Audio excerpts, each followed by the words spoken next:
part au Japon, où le PIB a reculé de 0,5% au premier trimestre comparé au précédent, selon une nouvelle estimation publiée hier, confirmant les chiffres préliminaires annoncés le mois dernier qui mettaient en évidence la faiblesse des exportations et de la consommation privée. Les exportations de l'archipel ont donc chuté au premier trimestre de 5,1% contre 5% lors de la première estimation, alors que les importations ont, elles, reculé dans le même temps de 3% contre une première estimation qui les avait modélisées à 3,4%. Ce sont des chiffres qui ont été donc communiqués hier par le gouvernement nippon. Quant à la consommation privée, elle a baissé de 0,7%, ce qui est conforme à ce qui était estimé dans une première lecture. L'économie japonaise a donc particulièrement souffert entre janvier et mars des effets des scandales dans l'industrie automobile locale. Je vous rappelle que le constructeur automobile Daihatsu, filiale du géant Toyota, a été contraint de suspendre en fin décembre l'ensemble de sa production après la publication d'un rapport indépendant qui mettait en lumière de nombreuses irrégularités dans les tests de ses produits. Ce groupe, spécialisé dans les mini-véhicules, avait progressivement repris sa production dans l'archipel à partir de février, mais il a annoncé le mois dernier que de nouveaux tests étaient de nouveau dans le viseur des autorités locales. Je vous rappelle d'ailleurs à ce sujet que d'autres constructeurs nippons, automobiles et motos, sont actuellement dans la tourmente sur ce même sujet.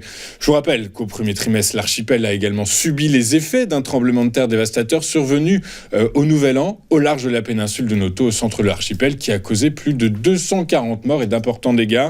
La consommation des ménages au Japon a baissé de 0,8 sur l'ensemble du premier trimestre.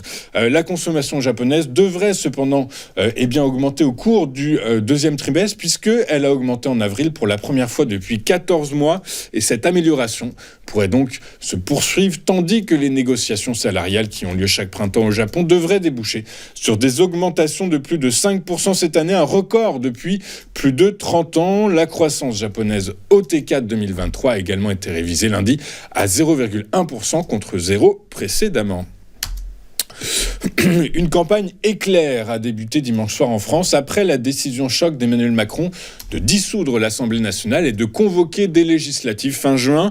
Un coup de poker présidentiel qui place l'extrême droite en position de force et plonge le pays dans l'incertitude. Hier, nous apprenions ainsi que LFI, PS, écologistes et PCF ont acté une nouvelle union pour les élections législatives des 30 juin et 7 juillet prochains. Une sorte de NUPES bis remplacée par un nouveau Front populaire. Cette décision fait suite au lancement de 2 initiatives au cours de la journée. Le lancement par François Ruffin d'une pétition pour un Front populaire qui revendique 100 000 signatures en quelques heures et l'appel de Raphaël Glucksmann à Laurent Berger pour mener un combat commun à gauche. De l'autre côté, une réunion cruciale a eu lieu ce lundi après-midi à 17h au siège parisien du RN. Comme l'a révélé Le Figaro, Marine Le Pen et Jordan Bardella ont décidé de recevoir Marion Maréchal. Au programme de cette réunion, des discussions sur les approches stratégiques pour les prochaines élections législatives anticipées. Enfin, selon le président du parti d'extrême droite, il a ensuite évoqué des discussions avec des cadres LR, discussions suite auxquelles Marine Le Pen a ensuite affirmé être capable de ne pas présenter de candidat RN face à des élus les Républicains, parce que c'est cela faire le rassemblement, a-t-elle précisé. La France a connu aux élections européennes de dimanche une victoire sans précédent du Rassemblement national. La liste menée par Jordan Bardella étant arrivée en tête dans 93% des communes en France, selon des résultats publiés par le ministère de l'Intérieur. Sur les 35 015 communes françaises, 32 613 ont placé la liste La France revient du RN en tête des suffrages. Dans 269 de ces communes, le RN est arrivé premier ex-aequo avec une autre liste. Cela représente une grosse progression pour le parti de Marine Le Pen qui était en tête dans 71% des communes lors des élections européennes de 2019. Déjà en tête à l'époque, le RN avait alors obtenu 23,34% des suffrages au niveau national contre 31,36% en 2024. Voilà donc pour ce focus sur l'actualité de ces dernières heures. Désormais, faisons un point sur ce qui s'est passé hier sur la planète finance et en Europe.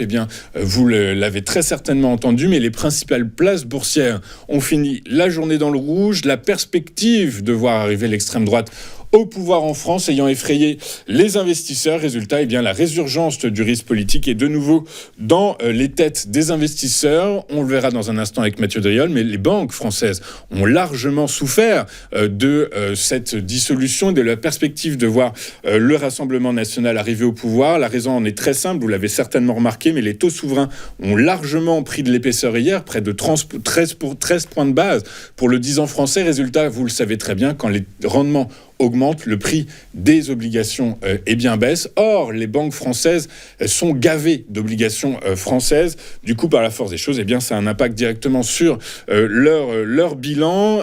En outre, rappelons également que les partis d'extrême droite ont la réputation d'avoir une dent particulièrement dure à l'encontre des établissements bancaires. C'est donc ce qui a fait chuter principalement le CAC hier, puisqu'il a terminé en repli de 1,35% à 7893 points.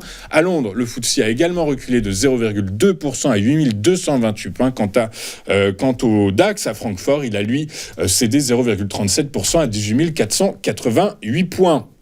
Aux États-Unis, le paradigme est totalement différent. Les investisseurs ont les yeux rivés sur la prochaine décision de politique monétaire de la Réserve fédérale américaine. Je vous rappelle que la Réserve, la Fed, se réunit aujourd'hui et demain. Demain, nous connaîtrons donc l'orientation que souhaite poursuivre la Réserve fédérale américaine. Je vous rappelle que selon le consensus, rien ne devrait sortir de cette réunion, c'est-à-dire que les taux d'intérêt devraient rester les mêmes, c'est-à-dire compris entre 5,25 et 5,50%. Dans cette ambiance, le Dow Jones a pris 0,2% à 38 868 points. Le S&P 500 a gagné 0,3% à 5 360 points. Quant au Nasdaq, il s'est lui étoffé de 0,4% à 17 192 points. Sur le marché des rendements souverains en zone euro et sur fond de percée de l'extrême droite en Europe, les rendements ont grimpé hier. Je vous le rappelle que les rendements grimpent, le prix des obligations baisse. C'est pour ça que les banques